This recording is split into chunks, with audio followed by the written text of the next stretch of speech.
Right guys, Mark Crossfield here. In my hands today I've got the TaylorMade M1 Driver. It's come at last. Now this driver has been sent by TaylorMade and I've made it very clear, which they're happy with, that this is my voice.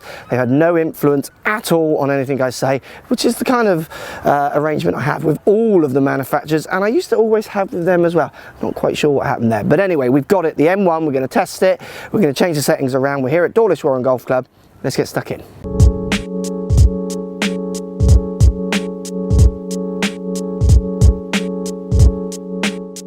So the TaylorMade M1, what TaylorMade are saying, if they've got a new T-track on this one, so it goes further back than the old one, it's 27 grams worth of movable weight, they're saying, giving around 60-something% more kind of shop shaping ability in effect. Be careful how you read into that. They're big numbers, but we'll show you the numbers in a second. Actually really means in a gaming environment. So the weight definitely looks like it slides much more to the back than we saw on the prior model, and it looks very good. Now we've also got a toe panel here, so you can see the club's almost kind of missing a section where we've got this carbon toe section which wasn't there before, a new precision fit carbon crown.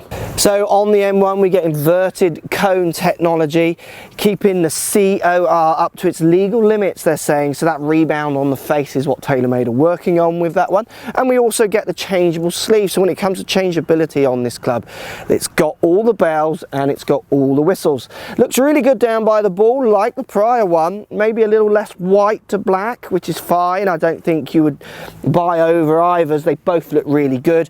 Black face to the white top, then to the carbon look is fantastic, with a little bit of M1 branding down here on the bottom right.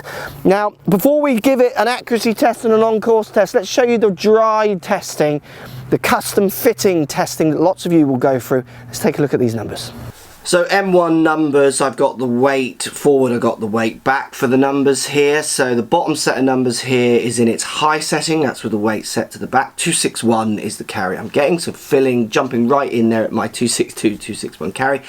Now spinning at 2-1, and that's with the weight all the way back, which is quite interesting. 460 head, and with the weight furthest back, it's still spinning very low. Pretty good numbers, to be honest.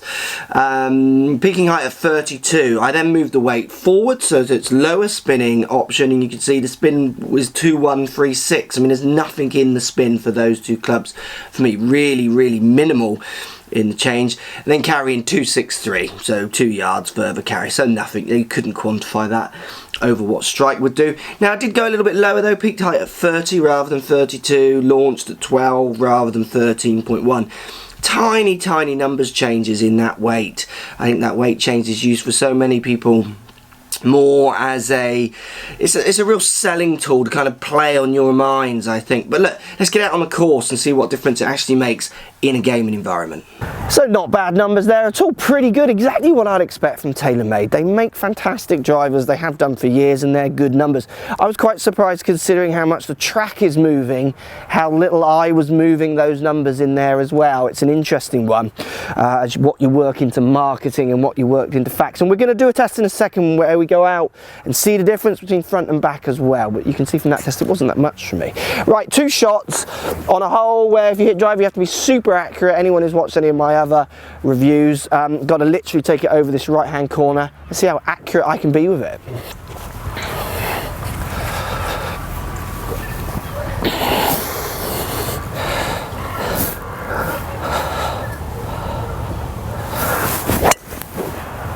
Oh, that's a knuckleball. Well, I think that is absolutely perfect. Good flight, that low spin, it looked like that and felt like that number for me. We're going to hit another one. I do love the way it sits down by the ball. It's very square. It looks good, and the old one did as well. It's an impressive looking club, to be honest. Interesting sound off the face, very carbon related sound, so you don't get that kind of titanium ting off it, which I think as well, that's what the bottom players, the better players do look for. Obviously with the toe bit you don't notice any of that when it's down in gaming position. Little TM or TaylorMade line in the middle looks fancy and nice as well.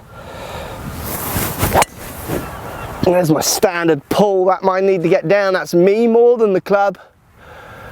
Oh, it took a funny bounce, but I think it stopped just short or maybe just in. Let's get up there and see. M1, two interesting shots. So the weaker kind of pull shot here, just catching or just short of the rubbish. And then we've got my much better hit one up here. And that's what I do like with M1. The spin is low on that club. And that one is around 10 yards further than where I would normally hit a driver on this hole. But again, the difference between the miss hit and the really good hit is slightly further apart because that spin is dropping down so much. So we're now going to test weight forward, weight back. We could test left and right, but hopefully you've seen enough of my videos now to see how little effect that actually has. Maybe in future tests I can do more with this one to show you, and with some other people even, to show you the effects and non-effects that has. Now front and back obviously should have an effect on the spin. You can see in the dry ball data test it had very little. Let's do it on the course. We've got two yellow Truvies and two white and red Truvies. I've got my key. It's a Mizuno key. Sorry, TaylorMade. It's the only one I can find.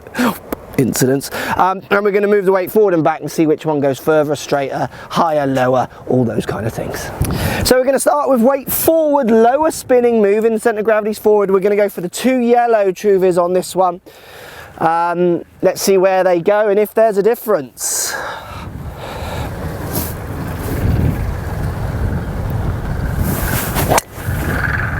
I've hit that pretty good, not my perfect flight, a little bit cutty, maybe slightly low and a fraction heely, but not bad. Let's try another one. So in theory this would be the least forgiving setting. I've got information on forgiveness or not, and I think a lot of you are getting it a little confused. Yeah, hit that good, out the right, just drawing back. Be interesting to see how far up those two have gone. Let's move that weight back and then hit two more. So we've now got the weight set all the way back. You can see as I changed it there, it's a little fiddly because it doesn't line up. I had to line it up. I never liked that on Changeable Weight. Let's give it a go then. Weight all the way back. Now in theory the most forgiving. And I do think that term is so oversold because the difference that weight from forward to back will make in forgiveness is going to be so minimal. And then the term forgiveness, people read it into left and right. And this is going to have near none effect on left to right misses. That term forgiveness is a great one.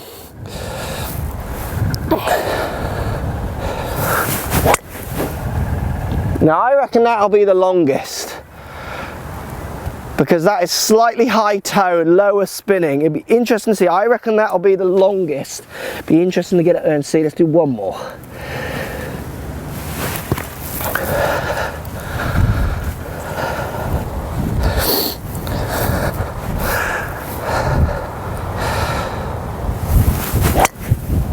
That's a slight heely, but it's gone out that little bit lower, so we might gain some roll. Can't wait to see those. Slight array of strikes, obviously the very different changeable weight which TaylorMade and lots of other companies, you know, that's one of their big selling points. What happens on a golf course? Let's get up there and see. So here is a white and red ball. This is weight back. Then we got the two weight forward ones here, almost identical in shots, direction and length. And then like I said, look at that one up there. Look at that. That's weight back. Where are you going wrong, peoples? You're looking so much at these spin numbers and actually bounce. My strike is far overriding what these weights can do. Now I like this driver. I could easily game it. If it's an improvement on the last one, I think is a different question, and one that kind of isn't that important, to be honest. I think you're missing the point if you're looking at drivers that frequently, for me.